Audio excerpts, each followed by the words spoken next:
할렐루야. 여러분 사랑합니다. 사랑합니다. 사랑합니다. 사랑합니다. 자, 우리는 지지난 시간에 요한계시록 7장을 통해서 엄청난 심판 속에서도 하나님은 인침받은 하나님의 백성들을 보호해 주신다는 말씀을 나누었습니다. 인침받는다는 말은 하나님이 우리의 이마에 도장을 찍어주는 일이지요. 너는 내 소유다. 너는 내 것이다. 너는 내 백성이다. 너는 천국 시민권을 가졌다 하는 도장을 찍어주는 일을 인침받는다는 말을 하는데요. 그러면 인침받은 사람, 구원받은 자의 수가 성경은 요한계시록은 얼마라고 이야기하고 있느냐? 14만 4천 명이라고 이야기를 하고 있습니다. 자, 그런데 이단의 주장처럼 문자적으로 이 숫자만 구원받는다는 뜻일까?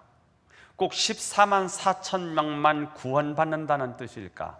신천지 같은 또 여호와 증인 같은 이단들은 14만 4천 명이 실제로 숫자라고 말합니다. 그래서 자기 공동체 안에 들어와 있는 14만 4천 명만 구원을 받는다고 말하거든요. 요한계시록을 통해서 우리가 이단들을 식별할 수 있는 기회가 되었으면 좋겠다는 마음으로 요한계시록을 공부하는 것도 좋겠다는 생각을 하게 됩니다. 어떤 사람이 또 어떤 단체가 성경 공부하자고 해서 찾아가 보면 요한계시록을 이야기한다면 일단 냄새가 나는 겁니다. 요한계시록을 곡해하고 영위한다고 해서 이상하게 요한계시록을 풀어서 이단, 자기들의 교리로 우리를 빠뜨리는 그런 경우가 많이 있거든요. 그래서 이번에 우리가 요한계시록을 나누는 가운데 저는 여러분이 요한계시록의 내용을 정확히 이해하시면서 이단의 유혹에 빠지지 않게 되기를 축복합니다. 자, 14만 4천의 숫자가 어떻게 나오느냐 하면 구약의 12지파 12, 신약의 12제자 12를 곱하면 144가 나옵니다. 그리고 히브리 셈법에 의하면 그렇고요. 히브리인들은 많다는 뜻으로 천을 사용하거든요. 자, 한번 띄워보세요. 자, 14만 4천이 어떻게 나오는지 아시겠지요? 이렇게 해서 14만 4천 명이 나온 거예요. 14만 4천. 그러니까 14만 4천은 유대인 그리스도인과 이방인 그리스도인을 모두 포함한 구원받은 인침받은 하나님의 백성이 이렇게 헤아릴 수 없이 많다 하는 뜻으로 14만 4천 명이라는 숫자가 정해졌다는 사실을 아실 필요가 있습니다. 자, 사도 요한은 자신이 본 환상을 통해서 구원받은 하나님의 백성들이 이렇게 헤아릴 수 없이 많다는 사실을 알게 되었습니다. 오늘 9절 말씀을 읽어보겠습니다. 시작. 이 일 후에 내가 보니 각 나라와 족속과 백성과 방언에서 아무도 능히 셀 수 없는 큰 무리가 나와 흰옷을 입고 손에 종려가지를 들고 보좌 앞과 어린 양 앞에 서서 아마 우리가 천국에 가면 구원받은 자의 수가 헤아릴 수 없이 많다. 오늘 본문에 의하면 능히 셀 수 없는 큰 무리라는 사실 앞에 일단 놀라게 될 것입니다. 14만 4천 명이 아니라 수십억도 더 될 수 있는 그런 가능성이 많은 거지요. 이처럼 성도들이 세계 곳곳을 다니면서 복음을 전한 결과로 구원받은 사람의 숫자가 굉장히 많더라는 것입니다. 여기 각 나라와 족속과 백성과 방언이라는 말에서 천국이 가장 국제화된 곳이라는 사실을 알 수가 있습니다. 인간의 역사는 인종차별, 나라, 민족 간의 갈등으로 수많은 전쟁이 있어 왔습니다. 자, 그런데 천국에 가보면 그 모든 것이 하나도 문제가 되지 않습니다. 얼굴 색깔이 달라도 괜찮습니다. 남녀, 여소, 노인, 젊은이 다 상관없습니다. 중요한 것은 모두가 어린 양의 피로 흰옷을 입었다는 거예요. 오늘 9절인가요? 9절을 다시 한번 보세요. 흰옷을 입었습니다. 흰옷은 구원받은 자들이 입는 옷입니다. 우리가 입는 옷은 누더기, 세상 옷입니다. 거짓, 가장, 세상 것으로 치장한 옷을 가지고는 천국에 들어갈 수가 없어요. 천국에 들어갈 수는 예복을 입어야 됩니다. 천국에 들어갈 수는 예복은 예수의 피로 깨끗이 씻음을 받은 흰옷을 입은 자만 들어가는 거지요. 자, 그러니까 흰옷을 입었다는 말은 구원받았다는 말이겠지요. 그리고 구원받은 흰옷을 입은 자들이 손에 무엇을 가지고 있습니까? 종려가지를 들고 있습니다. 종려가지는 승리와 영광을 상징합니다. 자, 그러니까 믿음으로 승리한 하나님의 백성들이 천국에서 종려가지를 들고 흔들면서 하나님의 그 위대하신 구원을 노래하고 찬양하는 모습이 오늘 천상에서 드려지는 모습이라는 사실을 발견하게 됩니다. 자, 이들의 가슴은 아마 감동과 감격으로 충만했을 것입니다. 그들의 얼굴은 희락, 기쁨으로, 환희로 가득했을 것입니다. 자, 오늘 천상에서 드리는 이 예배의 광경을 보면서 천상 교회의 모습과 비교해서 오늘의 교회, 오늘 이 땅의 현대 교회의 모습, 우리가 회복해야 할 모습은 어떤 모습일까? 두 가지를 함께 나누려고 합니다. 첫 번째입니다. 오늘의 교회가 회복해야 하는 첫 번째 덕목은 구원의 감격입니다. 구원의 감격. 시작. 구원의 감격. 10절을 읽어보겠습니다. 10절 시작. 큰 소리로 외쳐 이르되 구원하심이 보좌에 앉으신 우리 하나님과 어린 양에게 있도다 하니. 자, 능히 셀 수 없는 구원받은 하나님의 백성들이 일제히 모여서 그들이 큰 소리로 우리를 구원하신 하나님의 은혜를 찬양하고 있습니다. 굉장히 감동적인 시간이죠. 그런데 우리의 구원이 어디 있다고 말씀을 하고 있습니까? 보좌에 앉으신 우리 하나님과 어린 양께 있다고 찬양을 하고 있습니다. 나의 잘나고 나의 유능하고 도덕적이고 윤리적인 삶이 아니라 자격 없는 나를 향한 주님의 십자가의 구원이 있다고 선포하는 것입니다. 자격 없는 내 힘이 아닌 오직 예수님의 보혈로, 십자가의 보혈, 완전하신 사랑 힘입어 나아갑니다. 십자가의 보혈, 완전하신 사랑 힘입어 예배합니다. 십자가입니다. 십자가의 보혈입니다. 그렇습니다. 십자가에서 구원의 능력이 나타난다는 것을 인정하는 자에게만 구원의 감격이 살아납니다. 구원의 감격은 그냥 살아나지 않아요. 구원은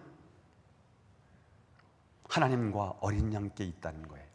그분의 십자가를 통해서 우리가 구원을 받았다는 사실을 인정해야만 구원의 감격이 살아납니다. 저와 여러분이 이 구원의 감격이 살아나기를 축복합니다. 그 구원의 감격은 우리 안에 있는 모든 괴로운 감정을 쓸어내는 능력입니다. 구원의 감격은 우리 안에 있는 모든 상처와 아픔을 치료해내는 탁월한 능력이 있습니다. 구원의 감격이 살아나는 거예요. 우리가 왜 힘든가? 구원의 감격이 사라지면 힘들어요. 세상을 이길 수 있는 힘이 어디 있을까요? 구원의 감격이 살아날 수 있을 때예요. 핍박이 오고 환난이 와요. 예수 믿으면 죽인대요. 가난을 각오해야 되는 거예요. 그럼에도 불구하고 신앙을 지킬 수 있었던 이유가 무엇일까요? 구원의 감격이 살아있는 거예요. 구원의 감격은 우리의 의가 아니에요. 우리가 노력하고 애쓰는 게 아니에요. 우리의 인격으로 오는 게 아니에요. 구원은 예수 그리스도의 십자가의 보혈을 통해서 오는 거예요. 아멘. 제 생애에서 가장 힘들었을 때가 언제일까를 생각해 보았습니다. 대학교 2학년 때 한 100명에서 150명 정도 모이는 교회인데 그 교회에서 중등부 교사로 사역자로 제가 그 교회에서 사역을 하고 있었습니다. 자, 그런데 담임 목사님의 오해로 제가 가룟 유다 취급을 받으면서 그 교회에서 쫓겨난 일이 있었습니다. 그때 저는 담임 목사님으로부터 내침을 당했기 때문에 하나님으로부터 버림받았다고 생각했습니다. 너는 가룟 유다야. 네가 나를 배신해? 너는 자식아 가룟 유다야. 이 한마디가 제 가슴을 굉장히 아프게 했거든요. 그래서 그 교회를 더 이상 다닐 수가 없었습니다. 그리고 그 교회에서 내침을 당하고요, 하나님으로부터 버림을 받았다는 생각에 사로잡혔습니다. 두려워서 어디도 갈 수가 없었습니다. 그래서 제 자취방, 사실은 제 자취방도 아니죠. 제 동생들의 자취방이죠. 거기에 처박혀서 어디 갈 수도 없었습니다. 같은 방을 쓰고 같은 교회를 다니는 동료가 주일날 교회 가서 담임 목사님의 설교를 듣고 와서 저게 그대로 얘기를 해주는 거예요. 오늘 강단에서 홍광표 너는 배신자래. 강단에서 네 이름이 거명이 되고 너를 배신자라고 했어. 그 말은 저에게 더 제 가슴에 비서를 꽂는 순간이었습니다. 어디에도 저는 갈 수가 없었습니다. 어떤 교회도 갈 수가 없었습니다. 주일날이 되었는데 감리교 하면 모든 목사님이 나를 다 가룟 유다처럼 쳐다볼 것만 같았습니다. 그래서 감리교를 갈 수 없어서 저쪽 태평동, 제가 중촌동 저 철도 너머에서 자취를 하고 있었기 때문에, 그래서 어떻게 해서 저희 2년 선배지요. 최진호 목사님이라고, 그분이 제 모습을 알고요, 야, 너 정신 차려야 돼. 오늘 가서 예배를 드리자. 예배를 드릴 수 있는 교회가 없어서 여기 태평 성결교회요. 태평 성결. 이때는 여기 있었나 모르겠어요. 그렇게는 크지 않았었는데 그 교회 가서 예배를 드리는 하나도 들어오지를 않습니다. 그 몇 달을 그렇게 누구와도 대화할 수도 없었고요, 누구와 만나서 이야기할 마음도 없었습니다. 얼마나 외로웠는지, 얼마나 고독했는지 몰라요. 그러다가 저를 전도사로 불러준 교회가 있었습니다. 한 50명 안 모이는 교회인데요, 그 교회에 제가 전도사로 그 목사님이 불러주셨어요.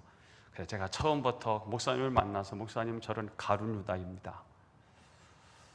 그 교회 목사님이 저를 가룟 유다라고 했습니다. 그래도 저를 이 교회 전도사로 써주시겠습니까? 그랬더니 그분이 이렇게 말씀하셨어요.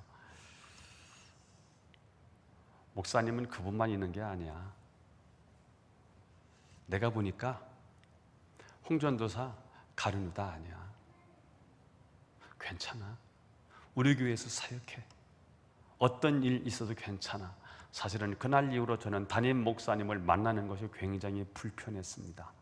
그래서 담임 목사님을 이렇게 피하고 저렇게 피하면서 제가 중고등부 사역을 하게 됐는데요, 제가 그분과의 첫 만남을 통해서 그분이 괜찮아. 담임 목사님은 꼭 목사님은 그분만 있는 게 아니야. 내가 볼 때 홍전도사는 가룟 유다가 아니야. 이 한마디. 그리고 그 다음 주일날 예배당에 와서 예배를 드리는데 그 예배의 감격이 얼마나 컸는지 가슴이 벅차올랐습니다. 견딜 수 없는 구원의 감격이 밀려왔습니다. 저는 하나님으로부터 버림받았다고 생각했거든요. 담임 목사님이 저를 내쳤기 때문에 저는 버림받은 사람, 하나님으로부터 쫓김을 당한 사람이라고 생각해서 갈 곳이 없었어요. 제가 얼마나 순진했는지 아시겠지요? 그때 나이가 21살인가 22살이었을 때니까요. 그런데 그날 구원의 감격이 밀려왔어요. 내가 하나님의 자녀가 확실하더라고요. 무엇으로 하나님의 자녀가 아니고요, 내가 예수 그리스도를 믿는 믿음이 분명하더라고요. 그래서 그날 제가 구원의 감격이 막 밀려왔어요. 구원하심이 보좌에 앉으신 우리 하나님과 어린 양께 있도다. 구원하심이 보좌에 앉으신 우리 하나님과 어린 양께 있도다. 여러분, 구원하심은 우리의 의가 아니에요. 우리의 잘남이 아니에요. 우리의 인격이 아니에요. 우리의 지식이 아니에요. 구원하심은 십자가에 못 박혀 피 흘려 죽으신 예수 그리스도의 보혈의 은혜로 우리가 구원을 받은 거예요. 그 사실이 분명해야 돼요. 그러면 여러분, 구원은 예수 그리스도를 통해서 온다는 거지요. 이 구원의 감격이 저는 여러분 살아나기를 축복해요. 저는 그때 누렸던 그 구원의 감격이 지금 별로 없습니다. 그래서 너무너무 슬픕니다. 구원의 감격이 회복되지 않는 것이 얼마나 위험한지를 제가 너무나도 잘 알기 때문에 구원의 감격이 밀려오지 않는 그 자체가 굉장히 힘들고 어렵습니다. 저를 포함한 우리 모두가 지금 회복해야 하는 것은 구원의 감격인 줄로 믿습니다. 그 구원의 감격이 내 안에 요동칠 때 내 모든 어두운 감정이 사라진다는 거예요. 구원의 감격이 밀려올 때 내 안에 있는 아픔과 상처와 우울한 감정들이 다 사라지고 마는 거예요. 오늘 다시 한번 여러분이 십자가를 묵상하세요. 다른 것을 바라보지 마시고 나를 위해서 십자가에 못 박혀 피 흘려 죽으신 예수 그리스도의 그 보혈을 기억하시고 십자가를 묵상하다가 나에 의해서 구원이 오지 아니하고 예수 그리스도의 십자가를 통해서 구원이 나에게 왔다는 사실을 믿으시고 구원의 감격이 살아나시기를 축복하고요. 구원의 감격이 살아날 때 내 쓴뿌리들이 제거되고 내 안에 있는 아픔과 상처들이 다 치유되고 회복된다는 사실을 믿으시기를 축복합니다. 자, 그런데 더 놀라운 축복은 그 구원의 감격이 나에게서 이웃에게로 점점 확산되는 은혜가 있다는 것입니다. 오늘 11절을 읽어보겠습니다. 11절만 읽겠습니다. 11절 시작. 모든 천사가 보좌와 장로들과 내 생물의 주위에 서 있다가 보좌 앞에 엎드려 얼굴을 대고 하나님께 경배하여. 여기까지만. 자, 9절과 10절에서 하나님의 백성이 기뻐하며 하나님을 찬양하자 그 기쁨이 천사들에게 전달이 됐습니다. 그러자 그 천사들이 화답하면서 하나님께 영광과 찬송을 돌리는 이야기가 12절이죠. 읽어보겠습니다. 시작. 이르되 아멘. 찬송과 영광과 지혜와 감사와 존귀와 권능과 힘이 우리 하나님께 세세토록 있을지어다. 아멘 하더라. 아멘. 구원의 감격이 막 확산이 되네요. 은혜의 감격이 막 내 이웃으로 막 확산되는 장면을 보게 돼요. 구원의 감격이 나에게 머무르지 않고요, 이웃으로, 옆으로 확산되고 있지요. 뭐라고 하지요? 아멘. 찬송과 영광과 지혜와 감사와 존귀와 권능과 힘이 우리 하나님께 세세토록 있을지어다. 아멘. 이렇게 부르더라는 거예요. 이걸 사도 요한이 천상에서 예배드리는 광경을 본 거예요. 구원받은 자들이 하나님 앞에 해야 되는 일이 뭔가 했더니 예배인 거예요. 예배를 어떻게 드리는가 봤더니 구원의 감격을 가지고 노래하고 찬양하는 거예요. 구원하심은 하나님과 어린 양께 있습니다. 그러면서 이 구원의 감격이 천사들에게 전달되니까 천사들이 화답을 하는 거예요. 모든 찬송, 존귀, 영광, 힘과 존귀함을 세세토록 받으시기에 합당하도다. 지지난 시간인가 그런 우리가 찬양을 불렀지요. 죽임당하신 어린 양, 그 찬양 기억나시지요? 똑같은 거예요. 능력과 부하치, 힘과 존귀와 영광이 누구에게 있느냐? 어린 양께, 찬송 받기에 합당하신 어린 양께 있도다. 이 찬양을 불렀지 않습니까? 천상에서 드려지는 예배의 광경이더라고요. 천상에서 드려지는 예배의 광경에 비교하면서 오늘 이 땅에 우리가 회복되어야 되는 덕목이 무엇일까? 구원의 감격이요. 그런데 이 구원의 감격은 확산되더라는 거예요. 그렇습니다. 처음에 자기에게 임한 그 예배의 감격을 찬양했습니다. 그러다가 거기서 끝나지 않고 그 예배가 자기뿐만 아니라 다른 누군가에도 생명을 살리고 영혼을 변화시키는 예배가 된 것입니다. 이것이 11절 12절의 예배의 확산, 감격의 확산입니다. 그렇습니다. 저는 먼저 여러분이 구원의 감격을 회복하기를 바랍니다. 땅에 무엇을 얻어서가 아니라 일체 오래 참으심으로 나 같은 죄인을 구원하신 하나님의 은혜에 대한 감격이 회복되기를 축복합니다. 그리고 거기서 그치는 것이 아니라 우리가 그 벅찬 감격으로 노래하고 찬양할 때 우리의 그 감격이 오늘 절망과 좌절에 빠진 우리 주변 사람들에게, 이웃 사람에게 흘러서 그들의 마음을 치유하고 그들에게서 어둠이 사라지는 은혜가 일어나기를 소망합니다. 반드시 해외 선교를 나가거나 어떤 희생과 대가를 통해서만 구원의 감격을 표현할 수 있는 것은 아닐 것입니다. 조금만 눈을 들고 옆을 보면 오늘도 좌절하고 상심하고 낙심한 수많은 사람들에게 내 안에 회복된 벅찬 구원의 감격이 흘러갈 수 있도록 작은 섬김을 베푸는 것이 하나의 방법일 수 있을 것입니다. 우리가 지상에서 드리는 감사와 찬송과 섬김이 천국에 가서 우리가 영원토록 할 예배의 예행 연습이라는 사실입니다. 지금은 연습하는 거예요. 지금은 그저 리허설 하는 거예요. 진짜는 우리가 천상에 올라가서 영원토록 그분의 위대하심을 노래하고 찬양할 거예요. 258장인가요? 샘물과 같은 그 보혈은 주님의 피로다라는 찬양이 있어요. 샘물과 같은 보혈은 주님의 피로. 이 찬양이 5절에 이렇게 이어져요. 이후에 전국 올라가 더 좋은 노래로 날 구속하신 은혜를 늘 찬송하겠네, 늘 찬송하겠네. 이 찬양이 있어요. 이후에 천국에 올라가서는 더 좋은 노래를 부르네요. 날 구속하신 은혜를 늘 찬송하겠네. 지금은 예행 연습이에요. 이후에 천국에 올라가면 더 좋은 노래를 부를 거예요. 여기서 연습을 많이 해야 되겠지요. 천국에 가서 더 좋은 새 노래를 부르기 위해서는 여기서 많은 노래를 불러야 되겠지요. 그것은 구원의 감격이 있는 사람만이 그런 찬양을 부를 수 있겠지요.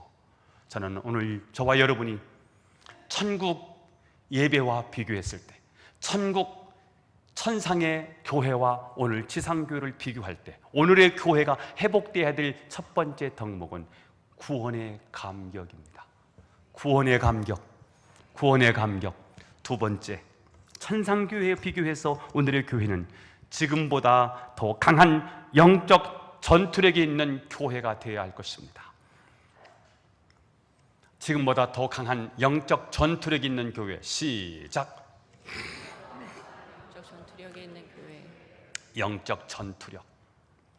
13절 14절입니다. 읽어보겠습니다. 시작. 장로 중 하나가 응답하여 나에게 이르되 이 흰옷 입은 자들이 누구며 또 어디서 왔느냐? 내가 말하기를 내 주여 당신이 아시나이다 하니 그가 나에게 이르되 이는 큰 환난에서 나오는 자들인데 어린 양의 피에 그 옷을 씻어 희게 하였느니라. 장로 중 하나가 사도 요한에게 물었어요. 이 흰옷 입은 자들이 누군지 아니? 이렇게 물었어요. 흰옷 입은 자가 누구예요? 구원받은 자들이에요. 예수님의 존귀한 피로 우리의 죄 용서를 받고요, 새 옷을 입은, 흰 옷을 입은 사람들이 누군지 아니? 요한이 말합니다. 당신이 아시지 않습니까? 그때 그 장로가 하는 말에 이는 큰 환난에서 나오는 자들인데, 환난을 이겨낸 자들이구나. 다른 말로 말하면 극심한 영적 전투를 이겨내고 승리한 사람들입니다. 그래서 어떤 분은 이 장면을 이렇게 표현했더라고요. 한번 읽어볼까요? 지상교회는 시작. 지상교회는 전투하는 교회이고 천상교회는 승리하는 교회 혹은 승리를 누리는 교회이다. 지상교회는 전투하는 교회래요. 천상교회는요 이미 승리한 교회고요, 혹은 승리를 누리는 교회입니다. 자, 이런 면에서 교회는 유람선이 아니네요.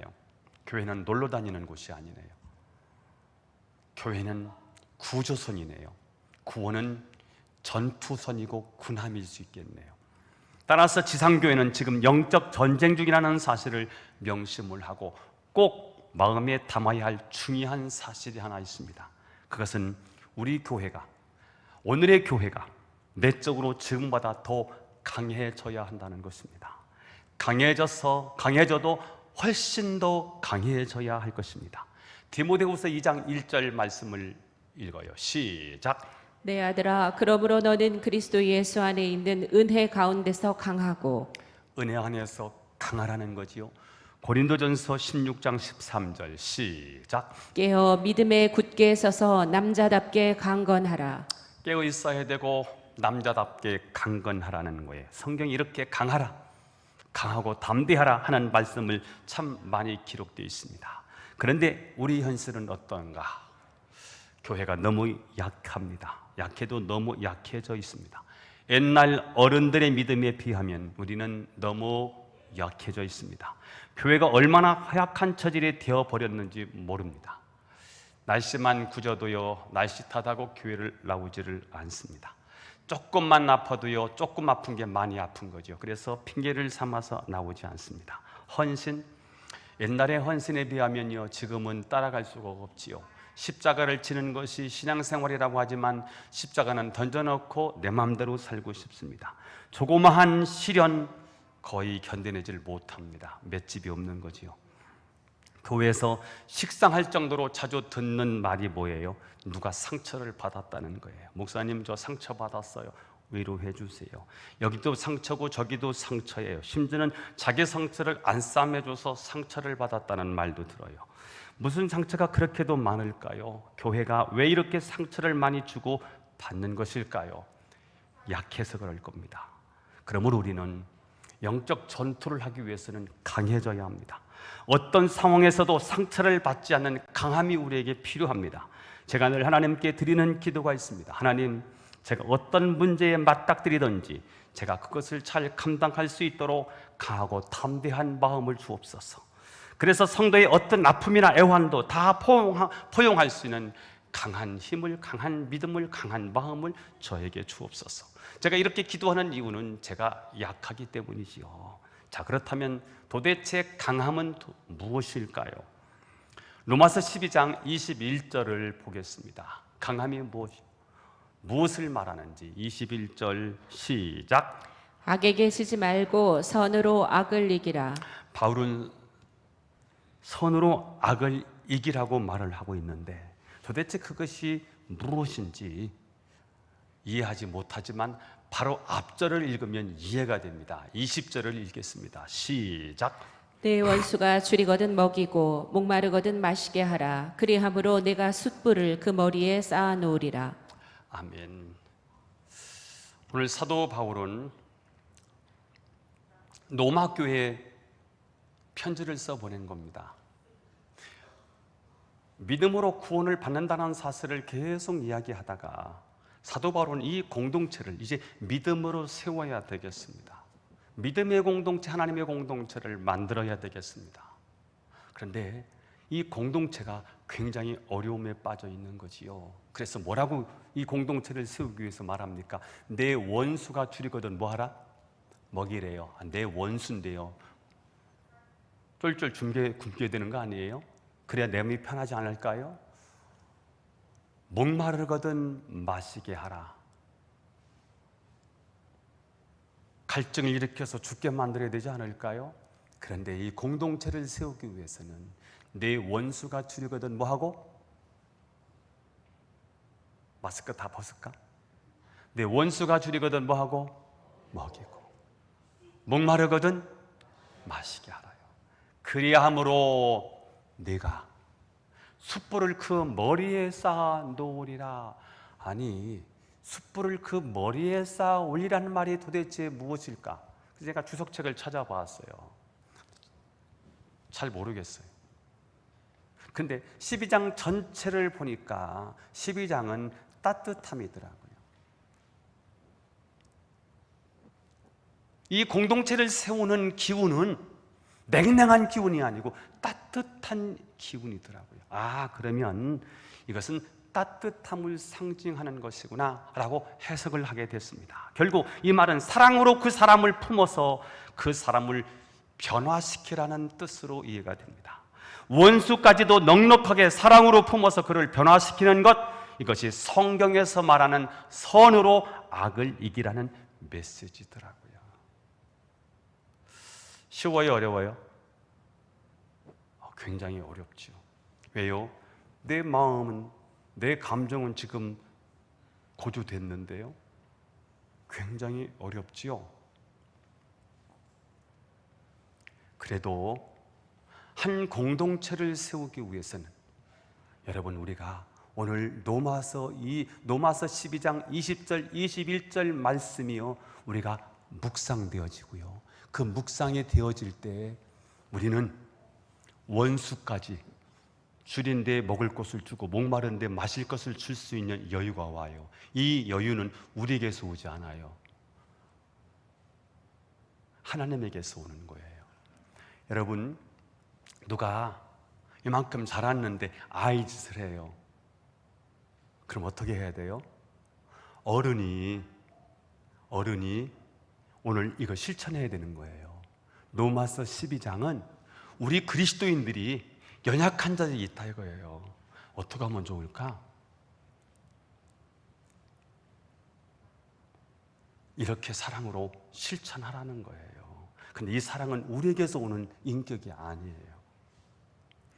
어제 제가 드라마를 유일하게 보는 드라마가 하나 있다고 했지요. 뭐지요? 주말 드라마. 다른 TV는 본다 안 본다? 안 봐. 꼭 제가 주말 드라마만 봐요. 차주영이라고 하는 이쁜 탤런트가 나와요. 근데 이 캐릭터는 어떤 목표가 있어요. 목적이 있는데, 이 차주영이라는 이 아주 예쁜 이 탤런트 연예인이 목적을 위해서라면 수단과 방법을 가리지를 않아요. 어떤 한 남자를 얻기 위해서 자기 엄마와 아버지를 이혼시키는 아이예요. 어제 장면에. 그래서 아빠하고 엄마하고 이혼을 시키는데 이혼 서류에 도장을 찍어서 그것을 딸이 그것을 받아오는 장면이 어제 방영이 됐더라고요. 그때 이 아버지가 이렇게 말합니다. 내가 도장을 찍었다. 이제 내가 너에게 이걸 주었는데 너도 나에게 주어야 될 게 있을 거다. 그러면서 오늘 이 이혼 서류를 네가 찢을 거냐 아니면 가지고 갈 거냐, 네가 선택을 해야 된다. 만약에 이 이혼 도장을 찍은 서류를 그냥 가져가면 너는 더 이상 내 딸이 아니다. 그런데 이 차주영이라는 아이가요, 이혼 도장이 찍힌 서류를 가지고 가요. 그때 그 아버지가, 친정아버지죠, 친정아버지가 엉엉 우는 장면으로 컷을 마무리 짓더라고요. 제가요, 그런 마음이 들었어요. 야, 우리가 친정아버지 같은 마음만 있다면 우리 공동체는 은혜로운 공동체, 아름다운 공동체를 만들 수 있겠다. 가정도 친정아버지의 마음만 같으면 가정을 정말 사랑이 넘치는 가정을 만들어낼 수 있겠다. 그래서 제가요, 이런 마음이 들었어요. 나는 우리 교회에서 친정아버지이구나. 늘 제가 하던 말이지요. 담임 목사가 30대의 이 강단에서도요, 80이 넘은 어른들이요, 담임 목사를 어떻게 봐야 되느냐? 친정아버지로 봐줘야 되는 거지요. 교인들이 아무리 어리광을 부리고 아이짓을 해도 목사는 어떤 마음이어야 되느냐 하면 친정아버지의 마음이 돼야 되는 거지요. 감동이 안 돼요? 나는 어제요, 그 드라마를 보면서요, 야, 친정 아버지가 돼야 되겠구나. 그리고 목사는 교인들 앞에서 끝까지 친정 아버지로 남아야 되고, 교인들은 담임 목사를 진짜 친정 아버지로 인정해야 되겠구나. 이런 마음이 제가 어제 들었어요. 자, 우리가 강해진다고 하는 것은 친정 아버지가 되는 것이더라고요. 강해진다고 하는 것을 그냥 물리적인 어떤 힘을 가지고, 더 강력한 무기를 가지고 그 상대방을 밟아버리는 게 아니라는 거예요. 그러니까 강대강은 안 된다는 거지요. 끝까지 그를 품어주는 능력, 그를 사랑하는 능력이 성경에서 말하는 강함이더라고요. 오늘 14절에 극심한 영적 전투에서 승리한 사람의 특징이 나오는데 다시 한번 읽어보겠습니다. 시작. 그가 나에게 이르되 이는 큰 환란에서 나오는 자들인데 어린 양의 피에 그 옷을 씻어 희게 하였느니라. 자, 하나님의 백성들의 승리가 주님의 보혈의 능력으로 가능하더라는 거예요. 자, 그런데 우리는 자꾸 이것을 놓치지요. 우리 인격으로 자꾸 승리할 수 있다고 생각합니다. 어지간한 일은 내 인격으로 잘 용납이 되는데 어느 한계를 넘었으면 여지없이 무너지게 돼요. 우리는 3세번이라고 그러잖아요. 내가 3번까지는 봐줄게. 3번까지는 봐주는데 그 다음에는요, 인격이요, 그만한 걸 못해. 그래서 못 참아. 이게 우리의 문제지요. 그러니까 우리의 신앙이 철저하게 십자가 중심이어야만 승리할 수 있더라고요. 그래서 저는 하나님, 제 인격으로는 제가 목회를 못해요. 제 연약함을 가지고는 제가 목회를 못해요. 그래서 늘 하는 기도가 뭐냐면, 하나님, 저를 불쌍히 여겨주세요. 진짜 하나님이 불쌍히 여겨주시지 않으면 뭘 하겠어요. 그렇게 구하고 기도를 했더니 나 같은 죄인도 폭넓게 누군가를 용납할 수 있는 그런 마음을 갖게 되더라는 거예요. 자, 그럼에도 불구하고 우리가 방심할 수 없는 이유는 그 힘은 내게서 온 것이 아니기 때문이지요. 지금보다 더 강해져야 되겠습니다. 십자가를 의지하고요, 기도로 나아가면 우리 능력이 아닌데요, 주님이 그런 용서할 수 있는 능력, 여러분, 최고의 능력은 용서할 수 없는 사람을 용서하는 것, 최고의 능력인 것 같아요. 사랑할 수 없는 그 사람을 사랑할 수 있는 힘, 그건 우리의 인격이 절대 아니더라고요. 나는 그만한 인물이 안 돼요. 그런데 어느 날 용서가 돼 있네요. 어느 날 그가 사랑이 되네요. 왜 그런가 했더니 십자가를 묵상했더니 십자가가 이해된 거예요. 예수님이 나를 위해서 아낌없이 피 흘려 죽으신 사건들이, 속속들이 해석이 되기 시작하는 거예요. 여러분, 우리는 지금보다 더 강해져야 하나님 앞에 끝까지 쓰임받을 수 있습니다. 우리는 다 하나님 앞에서 이렇게 구해야 합니다. 하나님, 제가 더 강해져서 악한 세력을 이길 수 있는 하나님의 능력자가 되길 원합니다. 하나님의 능력이 필요합니다. 우리의 능력으로는 하나님, 선한 공동체를, 아름다운 공동체를 만들어낼 수가 없습니다. 하나님의 능력이 필요합니다. 십자가의 보혈의 능력이 하나님 나에게 절대적으로 필요합니다. 정리하겠습니다. 예수의 피로 구원받은 성도들은 마지막 때 어떻게 살아야 할까? 이미 선한 싸움에서 승리한 천상교회와 비교해서 오늘의 교회는 어떻게 기쁨과 평안이 충만한 신앙 공동체를 만들어낼 수 있을까? 그들의 모습과 비교해서 오늘의 교회가 회복해야 할 첫 번째 덕목은 구원의 감격이 회복되는 것입니다. 구원의 감격은 어두운 감정을 녹이는 능력이 있습니다. 또한 우리의 신앙 맷집이 점점 약해져 가고 우리의 신앙 체질이 계속해서 허약한 체질로 되어가고 있는 이때 우리 교회는 물질적인 힘이 아닌 사랑의 힘으로, 기도의 힘으로 강력한 영적 전투력을 발휘하는 하나님이 귀하게 쓰시는 그런 믿음의 공동체가 저는 우리 교회가 될 수 있기를 예수님의 이름으로 축원합니다. 기도하겠습니다. 하나님 아버지, 오늘도 우리를 사랑해 주시고 은혜 주셔서 감사합니다. 천상에서 드려지는 예배의 광경을 통해서 우리가 도전을 받습니다.